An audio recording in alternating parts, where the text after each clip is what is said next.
할렐루야. 아멘. 할렐루야. 아멘. 감사합니다. 저도 그러지 힘이 나죠. 오늘 말씀 제목은 예수님이 일하시는 방법이라는 말씀입니다. 행복의 열쇠를 찾기 위해 관찰된 실험이 있었습니다. 하버드 학생과 빈민가 출신 학생을 두 그룹으로 나누고 2년마다 만나서 심층 인터뷰를 하며 건강 상태를 체크했습니다. 이 연구자들은 당연히 학력이나 사회적 지위 등 이런 것이 행복한 삶에 큰 영향력을 준다고 생각했지만 행복한 삶과 학력 등의 상관관계는 생각보다 그게 크게 나타나지 않았다는 것입니다. 그 대신 다른 요소가 하나 발견되었는데 질병이나 정신질환 혹은 기억력 강퇴 없이 행복하게 나이를 먹을 수 있는 그런 사람들의 공통적인 특징은 딱 하나, 바로 그 사람들에게 내가 힘이 들 때 의지할 수 있는 사람들이 있었다라는 것입니다. 의지할 수 있는 사람이 있는 사람들, 그들이 왜 행복하게 사는지에 대해서는 그 원인은 아직까지 정확히는 모르지만 오랜 관찰 결과 정확히 말할 수 있는 것은 힘들 때 의지할 수 있는 가족과 친구가 있는 그런 사람들이 행복하게 사는 것이 사실이다라는 것입니다. 여러분 지금 행복하시나요? 행복하시나요? 네. 말로만이라도 아멘 하셔야 됩니다. 위의 실험 결과에 동의하신다면 우리 그리스도인들은 행복의 열쇠를 손에 쥐고 있는 사람들입니다. 우리 우리의 혈연, 가족을 뛰어넘어서 우리에게 하나님이 계시기 때문입니다. 우리가 언제나 기대하고 의지할 수 있는 그 하나님이 계시기 때문에 우리는 행복의 열쇠를 가졌다고도 과언이 아닙니다. 다시 한번 묻겠습니다. 여러분 행복하시나요? 네. 그런데 우리는 이 행복의 열쇠를 가지고 있으면서도 사람을 찾아가고 권력을 찾아가고 우상을 찾아가고 세상의 그 쾌락과 즐거움을 찾아가서 그 열쇠로 열어보려고 합니다. 열려질 리가 없지만 계속해서 열려고 합니다. 우리는 분명히 알고 있습니다. 이 행복의 열쇠를 가지고 행복을 열려면 진리와 생명이신 예수님께로 나아가야 한다는 것을 다 알고 있지만 그렇게 하지 못한다는 것입니다. 오늘 우리의 생과 우리에게 있었던 아픔 등 이런 모든 것을 주님 앞에 다 내려놓으시고 예수 그리스도께 그분께 우리의 마음과 생각을 다 드림으로 행복의 문이 열려지는 놀라운 일이 이 시간 나타나기를 예수님의 이름으로 축복합니다. 모든 행복은 주님께 있다라는 말이 오늘 성경 말씀에 있습니다. 그 단어는 없어요. 그런데 오늘 행복은 주님께 있다라는 말씀이 성경 말씀에 분명히 있습니다. 오늘 우리가 읽은 본문 앞부분은 예수님께서 제자들을 불러서 말씀의 은혜를 주시고 그리고 함께 사역을 하시다가 여러 가지 훈련을 시키는 그런 장면이 등장하게 됩니다.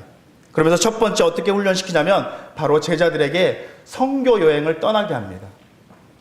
2명씩 3명씩 짝을 지어서 보내게 되는데 예수님께서 너희들이 그동안 나에게 보고 배우고 익히고 깨달은 것 그것을 그대로 전해라. 그렇게 해서 제자들은 마을로 전도 여행을 떠나게 됩니다. 제자들이 예수님께서 하신 대로 복음을 전하고 병자들이 오면 그들을 위해서 기도해주고 여러 가지 익히고 배운 것을 아주 잘 전했습니다. 정말 잘 전했습니다. 그리고 성공적으로 그 모든 일을 마치고 돌아오게 됩니다. 그런데 놀라운 일이 발생하게 됩니다. 이 제자들이 병을 고치고 복음을 전파하고 배우고 익힌 것을 얼마나 잘 전했는지 이 마을 사람들이 이 제자들의 사역을 흠모하면서 그 제자들을 무조건 쫓아오는 것입니다. 그런 식으로 모든 제자들이 각기 다르게 사역을 하다가 벳세다라는 곳에 모이게 되었는데 제자들의 사역을 보고 따라온 사람들도 함께 모이게 되었습니다. 그러다 보니까 군중 집회가 되어버렸어요. 거기에다가 또 이미 예수님의 명성을 듣고 그 은혜를 받기 위해 예수님 때문에 모인 사람들도 거기에 함께 합류하게 되니까 엄청난 군중 집회가 된 것입니다. 오늘 성경 말씀을 보니까 남자의 수만은 몇 명이라고요? 5,000명이라고 했습니다. 5,000명. 우리가 알다시피 성경에서 사람의 수를 셀 때 여자나 아이들을 기록할까요? 안 할까요? 안 합니다. 만약에 그 여자나 아이들까지 생각한다면 3배에서 4배는 오지 않았을까? 그러면 15,000명에서 2만 명이 거기 안에 있는 것입니다. 어마어마한 숫자입니다. 놀라라고 하는 얘기입니다. 놀라주세요. 지금도 그 정도의 군중이 모이면 정말 핫한 그런 뉴스거리에 나옵니다. 그런데 그 옛날 2000년 전에 그렇게 모였다고 하는 것은 정말 어마어마한 것입니다. 자, 그런데 예수님께서 그들을 거의 만나 주셨습니다. 오늘 말씀해 보시면 그들을 안수해주고 기도해줬다고 말을 하고 있습니다. 적어도 15,000명, 2만 명인데 다 만나 주셨다는 얘기예요. 필요한 대로 모두 만나서 기도해주고 그렇게 사역을 했다라는 것입니다. 보통 사람이 바빠지거나 지위가 있는 사람들은 이 스케줄 관리를 잘해야 됩니다. 그렇지 않으면 실수할 때가 너무나 많습니다. 스케줄이 쫙 짜여져 있는데 누군가 갑자기 와서 나 좀 만나주세요 하면 불편할 때가 너무나 많습니다. 그렇게 바쁘지 않은 저도 누군가 갑자기 와서 면담해 주세요 그러면 낭패를 볼 때가 있습니다. 그런데 예수님께서도 그런 어려움이 있었을 텐데도 예수님이 모은 군중만이 아니라 제자들을 따라온 그 군중들까지 정말 어마어마한 숫자가 많았지만 그 모든 사람을 마다하지 않고 거절하지 않고 그들을 위해서 기도해 주셨다는 것입니다. 이것은 쉬운 일이 아니에요. 자, 그러니 이 제자들의 마음이 어땠을까요? 정말 신이 나지 않았을까요? 자신들을 보고 쫓아온 사람들은 이제 예수님으로 인해 또 은혜를 받고 예수님께는 우리가 이렇게 사역을 잘해서 사람들이 이렇게 몰려온 거 보세요 하면서 의기양양해야 하지 않았을까요? 주위를 보니까 사람들이 인산인해예요. 엄청나게 많은 사람들이 와 있어요. 그리고 사람들이 예수님 곁에 있는 자신들의 모습을 보면서 경이로운 모습으로 그 제자를 바라보는, 그러면서 그 바라보는 시선을 때문에 정말 우쭐해하지 않았을까요? 그분의 제자로서 얼마나 신이 나고 의기양양했겠습니까? 그런데 그렇게 의기양양한 모습도 시간이 지나면서 한 걱정거리로 인해서 사라지게 됩니다. 어떤 걱정거리일까요? 날이 저물어 가고 저녁 때가 되니까 뭐가 오기 시작해요? 배가 고프기 시작한 겁니다. 배가 고프기. 이것도 제자들도 마찬가지입니다. 그런데 예수님의 말씀의 사역은 계속되고 있는 거예요. 계속 말씀을 전하고 있어요. 끝날 기미가 안 보여요. 그래서 걱정을 시작하게 됩니다. 그러다가 참다 못한 이 제자들이 예수님께 건의를 하게 됩니다. 12절을 보면 이렇게 말을 하고 있습니다. 날이 저물어가며 12 사도가 나와 여짜오되 무리를 보내어 두루 마을과 촌으로 가서 유하며 먹을 것을 얻게 하소서. 우리가 있는 여기는 빈들이니이다. 예수님, 지금 저녁 먹을 때가 지났는데 어떻게 해야 될까요? 이들을 돌려보내야 되지 않을까요? 우리에게 있는 것은 없습니다. 이들 모두를 각자 집으로 돌려보내는 것이 최선의 방법입니다. 여기 먹을 것을 구할 수 있는 것이 아닙니다. 여기는 빈들입니다. 우리는 여기서 신앙인들의 딜레마를 경험하게 됩니다. 제자들은 지금 자기들이 정말 사역을 잘하고 은혜를 듬뿍 받고 돌아왔는데, 그리고 기분도 나이스해요. 그런데 그들 앞에 나타난 것은 현실입니다. 현실. 무슨 현실인가요? 배고픔의 현실, 가난의 현실, 고난의 현실. 한쪽에서는 은혜를 받고 성령으로 충만하고 사역에 대한 긍지가 있었는데 딱 돌아오고 나니까 자신들 앞에 딱 나타난 것은 현실입니다. 먹을 것이 없다라는 현실, 빈들이라는 현실, 가난이라고 하는 현실, 이런 현실이 그들이 직면한 상황입니다. 그래서 그들이 머리를 짜냅니다. 막 대안을 짜냅니다. 그리고 그 대안을 짜냈는데 그 방법이 뭐냐? 사람들을 집으로 돌려보내는 거예요. 우리가 할 수 있는 방법이 없기 때문에, 이 현실을 넘을 수 있는 것이 없기 때문에 찾아낸 최고의 대안이 집으로 돌려보내는 것이었습니다. 오늘 이 제자들의 모습, 이 제자들이 고민하는 것이 바로 우리의 고민이 아닌가 생각해 보시길 바랍니다. 은혜를 입고 성령으로 충만함을 받았습니다. 오늘 말씀을 받고 정말 성령으로 충만함을 받았습니다. 그런데 집으로 딱 돌아가면 가난하고 빈곤하고 아픔이 있는 사람들, 저도 그렇고 다른 목사님들도 그렇고 교회 안에서 말씀을 전할 때 믿음으로 살아야 합니다. 말씀을 믿고 신뢰하고 살아야 합니다. 그리고 여러분들이 은혜를 받고 기도할 때 이렇게 기도를 하죠. 믿음으로 살아야지. 그래, 믿음으로 살면 돼. 오직 하나님만 바라보면 돼. 오직 예수, 예수 라고 생각하지만, 내가 하나님의 자녀이고 백성이라고 외치지만 우리의 현실은 배고픔의 문제, 가정의 문제, 물질의 문제, 질병의 문제, 사람의 문제 등등 그런 현실의 벽이 우리 앞에 있다는 것입니다. 배고픔의 현실, 여러 모양의 문제의 현실, 이 빈들의 현실, 이것들을 붙들고 살아야 하는 것이 바로 그리스도인 우리들의 삶의 모습이라는 것입니다. 예수를 믿는다고 해서 이런 현실의 문제가 우리와 상관없는 것이 아니에요. 삶의 아픔과 고난이 해결되는 것이 아니라는 것입니다. 제자들에게 지금 이 문제가 닥친 것이에요. 열심히 사역 잘하고 기분도 나이스고, 그런데 현실은 아니에요. 그래서 자기들끼리 머리 막 대고 그 대안을 찾아낸 것이 사람들을 집으로 돌려보내는 거예요. 그게 최선의 방법이었습니다. 그런데 오늘 예수님은 그 뒷절에 의의 말씀을 하십니다. 13절을 보시면 너희가 먹을 것을 주라 하시니. 따라 한번 해볼까요? 너희가 먹을 것을 주라 하시니. 제자들이 놀랬을 거예요. 이 많은 사람들을 우리가 어떻게, 무슨 소리 하는 거예요? 말도 안 되는 소리. 예수님 무슨 말씀하시는 건가요? 말도 안 되는 소리잖아요. 성경을 볼 때 가끔씩 생각하는 것이 있는데, 때로는 예수님이 무리한 요구를 하실 때가 많았다, 그런 생각을 많이 듭니다. 황당한 요구를 하실 때가 있습니다. 우리의 현실에서도 우리가 생각하고 이성적으로 고민하고 머리를 짜봐도 우리들이 답할 수 없는 그런 요구를 예수님이 우리에게 하실 때가 많다라는 것입니다. 이럴 때 우리는 어떤가요? 먼저 손사래를 쳐요. 아유, 포기, 안 돼, 안 돼, 안 돼. 그런데 성경을 가만히 보면 예수님께서 제자들에게, 우리에게 무리한 요구를 하실 때 그들이 감당할 수 없는 것 같은데 그 뒤에, 그 요구 뒤에는 항상 반드시 예수님의 준비된 기적이 있었다라는 것입니다.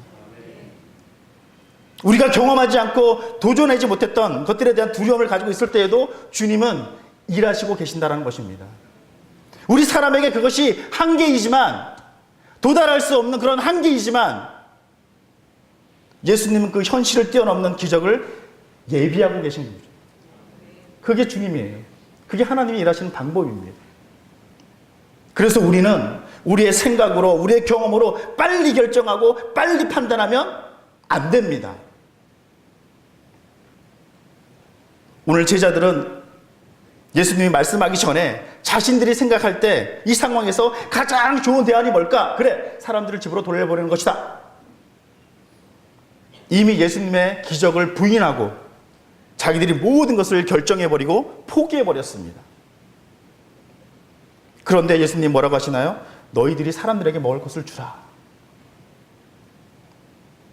그러니까 제자들이 어떻게 대답하나요? 13절입니다. 우리에게 떡 5개와 물고기 2마리밖에 없으니. 가진 것이 5병여밖에 없습니다. 그렇다고 돈이 있는 것도 아니고, 설사 돈이 있다 하더라도 여기는 빈들이에요. 식당도 없어요. 가게도 없어요. 어떻게 이 많은 사람들에게 먹을 것을 줍니까? 현실을 보세요. 이게 제자들의 마음이에요. 오늘 우리가 이 대답을 저나 여러분들이 매일매일 하지 않습니까? 한번 생각해 보시길 바랍니다. 지금 내가 처한 상황은 어마어마해요. 나에게 닥친 문제는 어마어마 커요. 그런데 지금 나에게 있는 것은 보리떡 5개와 물고기 2만큼, 요만큼밖에 없어요. 해결할 수 있는 게 요만큼밖에 없습니다. 어림도 없는 일입니다. 우리의 이상은, 여러분들이 가진 믿음은, 저의 믿음은 5,000명도 먹여요. 많은 사람들을 배불리게 먹을 수 있습니다. 그런데 현실의 벽은 아니에요. 힘들어요. 하나님 앞에서는 정말 커다란 꿈과 이상이 있는데 현실은 아닙니다. 이럴 때 우리는 믿음의 이상과 내 현실 그 사이에 끼어서 어찌할 바를 모를 때가 너무나 많다는 얘기예요. 우리는 이때 믿음의 방법을 가지고 일하시는 주님을 볼 것이냐, 아니면 내 현실 앞에 가로막혀 있는 그 힘겨워하고 그래서 포기하자, 그러면서 내 모든 것을 포기하고 내려놓을 것이냐. 그런데 오늘 성경의 이 문제를 누가 해결하시나요? 제자들이 하지 않습니다. 예수님이 하십니다. 할렐루야. 믿음과 현실의 사이, 그 모습에서 해결하시는 분은 바로 예수 그리스도라는 것입니다. 결국 우리가 잘 알듯이 오병이어의 기적을 베푸시는 것입니다. 그런데 여기서 예수님께서 이 기적을 베푸실 때 빈들을 보면 뭐가 가장 많을까요? 들에 보면 가장 많은 것이 뭘까요? 돌들이 많겠죠. 돌들이. 그렇죠? 돌들이 굉장히 많겠죠. 근데 하지만 예수님은 이 돌을 떡으로 변화시키지 않습니다. 가장 쉬운 방법이 돌들아 떡으로 변해라, 이거 못하실까요? 예수님이 하십니다. 능력 있습니다. 그런데 그렇게 하지 않습니다. 예수님이 광야에서 사단에게 시험 받으실 때 세 가지 시험 중 하나가 돌을 떡으로 한번 만들어 봐라 라고 했습니다. 그때 예수님이 어떻게 했습니까? 안 했습니다. 그리고 오늘 성경에도 5,000명을 먹이실 때 돌을 가지고 떡을 만들지 않고 다른 방법을 쓰셨습니다. 뭐였습니까? 그들이 가지고 있는, 우리가 가지고 있는, 마가복음에는 소년의 도시락이라고 나옵니다. 근데 누가복음에는 소년이란 말이 없어요. 그냥 도시락이 나오는데 누구의 도시락인지 몰라요. 그런데 제자들이 가지고 옵니다. 근데 그 도시락을 가져오는 거 보니까 아주 평범한, 그냥 평민들이 먹는 주먹밥 비슷한 보리떡 5개와 물고기 2마리. 그런데 그것으로 예수님께서 일하신다는 얘기예요. 그 작은 것으로 일하시는 것입니다. 중요한 것이 무엇인지 아시나요? 이것이 하나님이 일하시는 방법이라는 얘기예요. 많은 것으로, 특별한 것으로, 놀라운 것으로 일하는 것이 아니라 우리의 작은 것으로, 우리가 생각할 때, 세상 사람들이 볼 때 비천한 것으로 하나님께서 일하신다는 것입니다.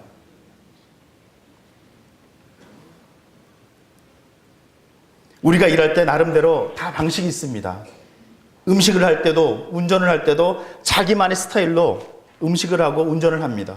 자기만의 방식이 있듯이 하나님께서도 일하실 때 하나님의 방식이 있습니다. 그리고 그 방식은 바로 하나님은 일하실 때 우리를 통하여 일하신다는 얘기예요. 우리를 사용하신다는 얘기입니다. 내가 가만히 있고 그 일과 무관하고 하나님께서 일방적으로 그 일을 하신 것이 아니라, 하나님 일하는 방식은 나를 통해서 지금 우리에게 가지고 있는 그것을 통해서 일하신다는 사실을 잊지 않길 바랍니다. 돌로 떡을 만들지 않고 낙엽으로 돈으로 만들지 않고 우리에게 있는 것을 가지고 작은 것이지만 우리의 것으로 일하신다는 거예요. 교회도 마찬가지입니다. 교회 사람들이 저절로 구름대처럼 막 몰려오고 화목이 저절로 생기고 화평이 저절로 생기는 것이 아니라, 하나님은 우리에게, 우리를 통하여 전도하게 하시고 좀 섬기게 하시고 사랑하게 하시고 선교하게 하시고 우리 교회를 통해서 일하는 것이지, 그렇게 개입하는 것이지 무조건 하나님이 능력을 해가지고 그렇게 하시는 건 아니란 얘기예요. 내게 있는 것을 주님 앞에 내려놓을 때, 하찮은 것이지만 그 도시락을 주님 앞에 내놓았을 때 놀라운 일이 일어나는 것입니다. 여러분의 시간, 작은 것, 여러분에게 하찮은 것, 그것을 주님 앞에 내려놓을 때 그것을 붙들고 일하시는 분이 바로 주님이시라는 얘기입니다. 우리들 능력이 작고 보잘것없고 지식도 없고 리더십이 없을지라도 주님은 그것을 개의치 않으십니다. 왜? 주님이 하시기 때문에. 세상적으로 볼 때 아무것도 아닌 그것, 세상 사람들이 볼 때 평범하고 가치 없는 그것밖에 안 되는 걸로 뭘 해? 라고 하는 그것을 가지고 주님은 개의치 않고 그 일을 하신다는 얘기입니다. 우리들이 가지고 있는 그 마음, 그 현실, 우리들이 가지고 있는 그 작은 능력을 가지고도 주님은 크게 일하실 수 있는 분이라는 사실을 믿으시기를 바랍니다. 그 작은 것을 주님 앞에 내려놓을 때 주님은 그것으로 기적을 베푸시고 우리가 상상하지 못하는 놀라운 것으로 베풀어 주신다는 사실을 믿으시기를 바랍니다. 나를 통하여 일하시는 하나님, 우리를 통하여 일하시는 하나님, 우리 교회를 통해서 일하시는 하나님, 그런데 여러분, 우리는 이러한 이적을 보지만 이 이적만 보시면 안 됩니다. 예수님께 이 오병이어의 기적을 행하시는 이유는 단순히 배고픈 사람들을 배부르게 하려고 하는 그런 모습으로 이적을 행하신 것이 아닙니다. 예수님이 누구이신가를 알려주기 위한 것입니다. 오늘 우리가 오병이어의 기적을 봤는데 그 다음에 나오는 이야기가 무슨 이야기냐면 베드로의 신앙 고백 이야기가 나옵니다. 예수님이 어느 날 제자들에게 묻습니다. 세상 사람들이 나를 뭐라고 하느냐? 제자들이 대답을 해요. 그럼 너희는 나를 뭐라고 하느냐? 그때 베드로 고백이 뭡니까? 주는 그리스도시요. 여기까지. 주는 그리스도시요. 예수님께서 계속 귀신을 내쫓고 병자를 고치고 오병이어의 기적을 행하시면서 전하고 싶은 메시지가 뭐냐? 내가 이렇게 엄청난 능력이 있어. 그러니까 너희들 나를 두려워해야 돼. 나의 이런 모습을 보고 사람들이 나를 좋아해야 돼. 이런 모습이 아니라 내가 누구냐? 나는 그리스도, 메시아. 이 땅의 죄와 사망과 죽음과 어둠과 그 모든 것을 이길 구원자. 이게 주님이 말씀하시고 싶은 얘기예요. 오늘 우리도 제가 드리는 이 말씀 앞에 막 열광하는 것이 아니라 이 시간이 끝나면 오직 예수님의 이름만이 남아야 된다는 것입니다. 그래서 사역자들이, 이 목회자들이 조심해야 하는 것이 이런 것입니다. 제자들이 사역을 잘하고 돌아왔어요. 많은 군중들과 같이 왔습니다. 사실 이건 좋은 것이 아닙니다. 그 사역 뒤에는 그 사역자는 없어지고 그 사역자가 남긴 십자가와 예수만 남아야 되는 거예요. 제가 오늘 말씀을 잘 전했다고 가정입니다. 제가 말씀을 잘 전했다고 가정을 한번 해봅시다. 정말 잘 전해서 은혜로운 시간이 되어서 여러분들 머리에, 그 뇌리에 계속해서 김광석 목사, 김광석 목사, 김광석 목사 이러면 안 된다는 얘기예요. 그럴 리는 없겠지만 만약 그렇다면 그것은 잘못된 것입니다. 저를 통하여 받은 기쁨과 감사와 은혜는 결국 마지막에 저는 사라지고 저는 없어지고 오직 주님만이 남는 것이 그게 진짜 복음이라는 것입니다. 이건 목회자만이 아니라 이거는 장로님들도 권사님들도 구역장님들도 부서장님들도 마찬가지입니다. 우리 모두가 하나님의 일을 하면서 내가 나타내주고 내가 보여주고 내가 자꾸 떠오르면 그것은 사역을 잘 못한 것입니다. 기억하시길 바라겠습니다. 나는 사라지고 나는 없어지고 내가 생각나지 않고 오직 예수님만 남을 때 그것이 진짜 복음이고 그것이 진짜 믿음입니다. 예수님은 계속해서 그것을 지금 일관되게 말씀하시고 있는 거예요. 그런데 군중들은 무엇을 생각하십니까? 자기들 앞에서 오병이어의 기적을 보면서 무릎을 딱 칩니다. 지금 이스라엘 상황이 어떤 상황인가요? 지금 로마의 압제 속에서 온갖 고난과 핍박 속에 살고 있던 유대인들이 자, 우리의 왕으로 예수님을 한번 세워야 되겠다. 그런 마음을 가지고 있는 거예요. 예수님이 그런 리더십과 능력이 있잖아요. 능력을 보여줬잖아요. 로마에 대항해서 우리를 해방시켜줄 진정한 정치력 있는 사람들은 그렇게 예수님을 바라본 것입니다. 그리고 결정적으로 자기들 눈앞에서 몇만 명의 사람들을 배부르게 먹였어요. 배고픔을 해결해주는 사람, 복지를 해결해줄 수 있는 사람, 집 문제를 해결해주고 우리의 미래를 해결해주는 사람, 유일한 지도자가 나왔다. 그렇게 예수님을 바라보고 있는 것입니다. 저 예수님만 따라가면, 저분이 왕이 되면 이 땅의 부유함과 먹고 사는 문제, 미래 모든 것이 해결되겠다라고 군중들은 생각하기 시작한 거예요. 그래서 예수님을 메시아라고 생각하지 않고 왕으로 모셔야 되겠다. 로마의 폭동을 일으켜서 왕으로, 그것이 군중들의 생각이었습니다. 그런데 예수님은 어땠습니까? 사람들의 기대와는 달리 왕이 되려고 하는 것이 아니라 종이 되려고 하고 섬기려고 하고 낮아지려고 하고 결국 나중에는 십자가에 죽으시지 않습니까? 군중들이 원하는 길로 가지 않고 반대길로 가니까 자기들 마음대로 예수님을 향해서 배신감과 분노가 일어난 거예요. 자기들은 왕으로 살려고 했는데 예수님은 그게 생각이 없어요. 그냥 가난한 사람들과 있고 그냥 모자란 사람들과 있고 부족한 사람들과 있고, 그러니까 거기에 대한 배신감이 생긴 거예요. 분노가 막 생긴 거예요. 그러다 보니까 결국 예수님께 돌을 던지고 마지막에는 십자가에 못 박으라고 소리치지 않았습니까? 지금 우리의 모습은 어떤가요?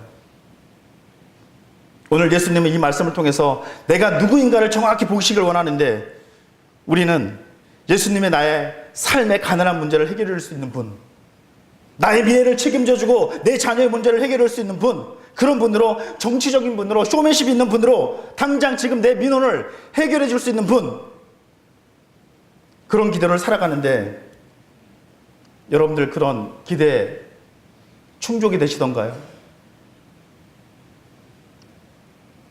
그럴 때, 충족이 되지 않을 때 우리도 예수님을 향하여, 십자가를 향하여 돌을 던질 수 있는 군중이 될 수 있다는 것입니다. 이 오병이의 기적에 열광하지 않기를 바랍니다. 병 낫는 것에 열광하지 않기를 바랍니다. 오직 예수, 오직 예수, 예수만이 우리 삶에서 나타나기를 간절히 바랍니다. 자, 그런데 여기서 또 한 가지, 예수님이 기적을 행하실 때 그럼 우리는 어떻게 해야 될까요? 예수님이 기적을 막 행하시고 있습니다. 그러면 우리는 어떻게 해야 될까요? 가만히 있어야 할까요? 그냥 주님만 지켜봐야 할까요? 아닙니다. 예수님께서 제자들에게 역할을 주십니다. 그 첫 번째 역할을 뭐냐면 오늘 14절 읽어보니까 이는 남자가 한 5,000명이 되미노라 제자들에게 이르시되 때를 지어 50명씩 앉히라 하시니, 예수님은 우리로 함께 일하시길 원하신다는 얘기예요. 예수님 혼자 일방적으로 하시는 것이 아니라 내가 일을 하니 너희들은 가만히 있어, 내가 다 할 테니 가만히 있어, 그러는 것이 아니라 내가 하는 일에 너희도 동참해라 라고 말을 합니다. 어떤 동참인가요? 한 15,000명에서 20,000명 앉았잖아요. 한 50명씩 너희들이 따로따로 해가지고 만들어라, 이거 얘기해요. 이게 동참하는 거예요. 예수님이 말을 하고 그 일을 한 건 누구예요? 제자들이 하는 거예요. 그리고 두 번째 역할이 뭡니까? 16절입니다. 예수께서 떡 5개와 물고기 2마리를 가지사 하늘 우러러 축사하시고 떡을 떼어 제자들에게 주어 무리에게 나누어 주게 하시고, 드디어 우리가 바라는 기적을 행하시는데 제일 먼저 하나님 앞에 축사, 그 떡을 떼어서, 그리고 군중들에게 휙, 와, 되게 멋있었을 텐데 그렇게 던지지 않습니다. 누구에게 주나요? 제자들에게 주는 거예요. 제자들에게. 그리고 너희들이 나누어 주라 그래요. 예수님이 그런 능력이 없으신 거 아니잖아요. 떡을 딱 만들었어요. 이렇게 했어요. 그 다음에 쫙 한꺼번에. 우리는 그것을 바라고 있는데 군중들은 그것을 바라고 있을지도 모르겠지만 뭐라고 하시나요? 제자들을 향하여 너희들이 떼어주라 라고 말합니다. 그리고 마지막 다 배불리 먹고 남은 음식을 먹으라고 했더니 12광주리가 남은 것입니다. 어떤 분들은 이 12광주리를 12제자를 뜻한다라고 것도 했는데 그런 것이 아니고, 이 12광주리는 풍요로운 가운데 먹고 편안하지만 그 남은 것, 그 작은 것도 소중히 여겨야 된다라는 것입니다. 여러분, 좋은 믿음이 뭘까요? 좋은 믿음은 그냥 나는 가만히 있고 주님이 하신 일을 내가 팔짱만 끼고 먹기만 하고 바라보는 것이 좋은 믿음이 아니라, 좋은 믿음은 하나님 앞에 우리의 모든 것을 맡김과 동시에 내가 할 일을 하는 거예요. 하나님께서 우리 대명교회를 통해서 일하십니다. 그러나 동시에 우리가 해야 할 일이 있다는 것입니다. 교회를 세우시고 이만큼 인도하셨지만 우리가 해야 될 일, 열심히 기도하고 전도하고 헌금하고 봉사하고 아멘도 안 하고 자신이 해야 할 일을 하는 것이 좋은 믿음입니다. 자신의 자리에서 내 역할을 잘하는 것이 좋은 믿음입니다. 하나님은 일방적으로 일을 하시는 분이 아니에요. 우리가 해야 할 일은 우리가 감당해야 하는 것입니다. 그런데 이게 안 되는 분들이 있습니다. 하나님을 절실히 믿어요. 늘 새벽에도 나와서 열심히 기도하고 열심히 주님을 찾고, 누가 봐도 신앙심이 굉장히 높은 분입니다. 누가 봐도 믿음이 좋은 것처럼 보입니다. 그의 신앙 고백이 진심이 아니라고 부인할 수 없을 만큼 그 신앙 고백이 진심이에요. 그런데 이번에 문제는 무엇일까요? 하나님께서만 일하는 것만 기대하고 있지 자기 몫은 하지 않는다는 얘기예요. 하나님께서 기적을 베푸시고 하나님께서 일하시는 것은 기대하고 있으면서 자기가 해야 할 몫을 안 한다는 얘기예요. 이건 결코 좋은 믿음이 아닙니다. 내가 있어야 할 자리에 내가 있어야 합니다. 직분을 주시고 사명을 주셨는데 안 하고 시간이 없어서 바빠서 그러면서 하나님의 이적은 일어나기를 바라고 있으면 어떻게 하라는 겁니까? 내가 해야 할 일은 해야 합니다. 그것이 좋은 믿음입니다.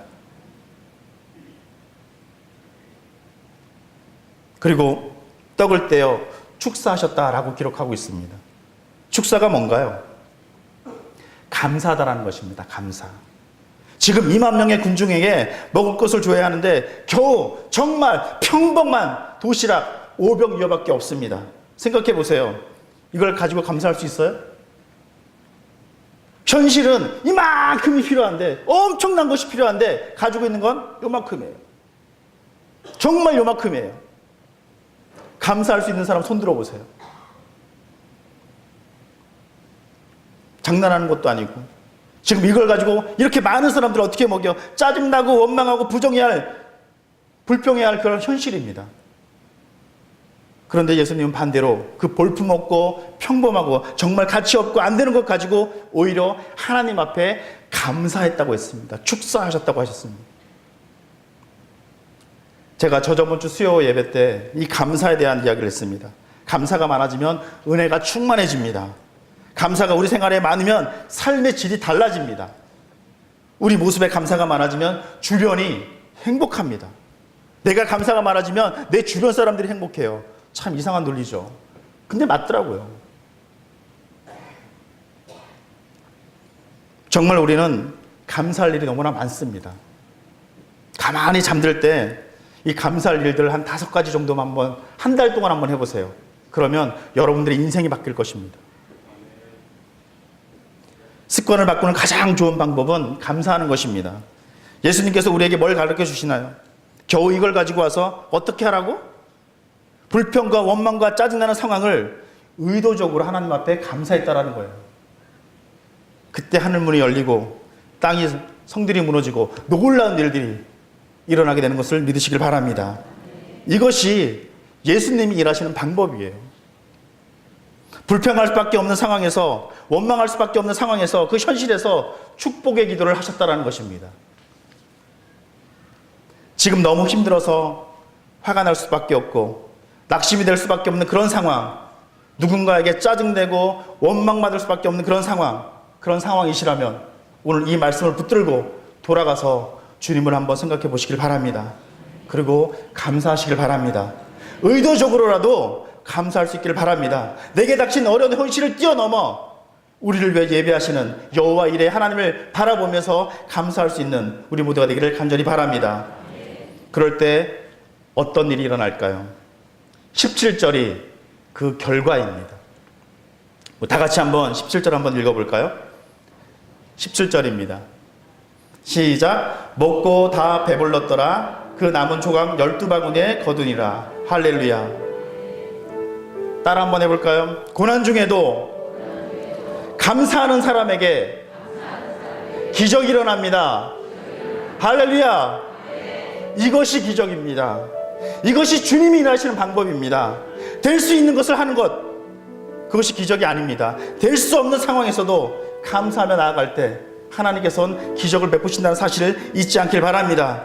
하나님에게 일하시는 방법을 통하여 우리에게도 오병이어의 기적이, 믿음으로 기적을 창조하는 그런 놀라운 일들이 우리 모두에게 있기를 예수님의 이름으로 축복합니다.